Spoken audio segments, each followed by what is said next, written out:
National commission for women অর্থাৎ জাতীয় মহিলা কমিশনের উদ্দেশ্য হল নারীর স্বাধিকার প্রতিষ্ঠা, নারীকে সুরক্ষা দেওয়া এবং প্রয়োজনে নারীকে আইনি পরামর্শ দেওয়া। কিন্তু আমরা বিগত দিনে কি দেখেছি?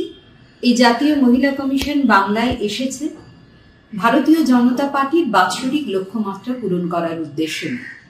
যেমন আমরা 2024 সালে লোকসভা নির্বাচনের পূর্বে দেখেছিলাম সন্দেশখালীতে জাতীয় মহিলা কমিশন এসেছে এবং সেখানে মহিলাদেরকে সাদা কাগজে সই করিয়ে নিয়েছে।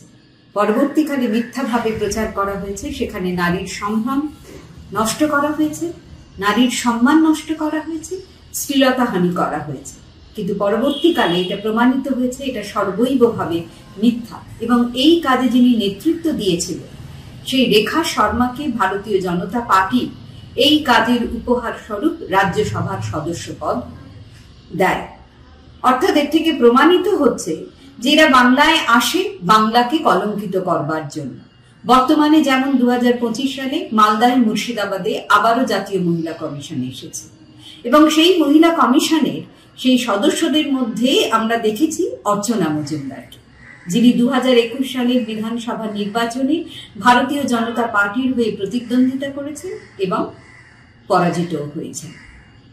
আমরা যেমন জানি ভারতীয় নির্বাচন কমিশন একটি নিরপেক্ষ সংস্থা, ভারতীয় জাতীয় মহিলা কমিশনও কিন্তু একটি নিরপেক্ষ সংস্থা।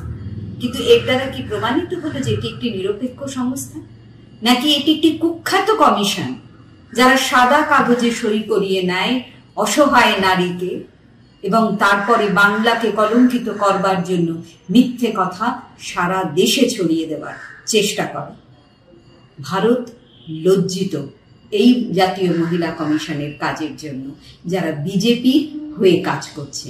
আমি এই কাজের ধিক্কার জানাই।